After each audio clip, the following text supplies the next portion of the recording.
tangigi na maliit. Lulutuin natin. Hop. Ito na yung sigang natin. Ayan. Yan, kailangan buo yung kamatis, tas durugin mo. Yan, para mas masarap yung sabaw. Yan, oh. Nagkulay na yung sabaw niya. Yan ang masarap na sinigang. O, yan. Tapos ilagay na natin yung tangigi. Maliit na tangigi ito. Sigang natin. Yan. O, yan, lakay. Tangigi yan. Kompleto na yan. Tapos takpan natin.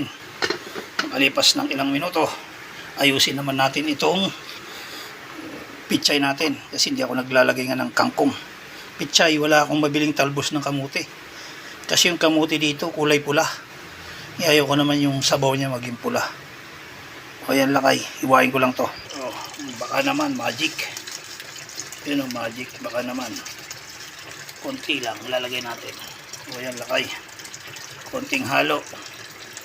Yan. Tapos lagay na natin yung pang-asim. Ito. Nor. Baka naman. Ito na, lakay. Lagay na natin. Kunti lang. Baka sumobra sa asim. Tikman muna natin. Baka sumobra sa asim.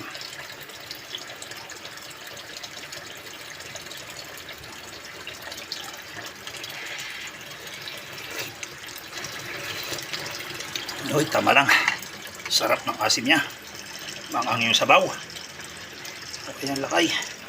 Tama na to. Takpan muna natin. Makalipas lang ilang minuto, takpan muna natin. Tapos, ayan, lakay. Makalipas ulit ng ilang minuto, buksan natin. At ilagay na natin ang pichay na pinagmamalaki na sahog na gulay. Ayan, lakay. Ayan. Yan lang. Tikman natin ulit kung okay na yung sinigang natin.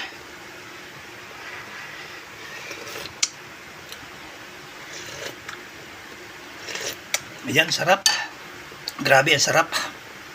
Ayan, lakay. Kasi mula Lunes hanggang Biyernes, puro mamantika ang nakakain natin. Ito, hindi na natin to ginisa.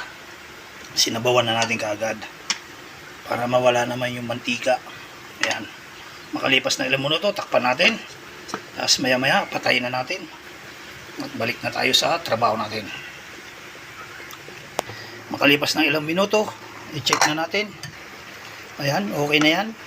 Para green pa yung hindi masyadong malamog yung gulay natin. Takpan natin at patayin na natin. Ayan, tapos maya maya, kain na tayo. Mukbang ulit tayo. O, ayan, lakay. Patayin na natin. Ayan. Ang ulam natin. Dalawa, sinigang na tangigi. At kilawin. O, ayan, kilawin na isda. O, ayan. God bless, God bless. Ingat, ingat. O, ayan.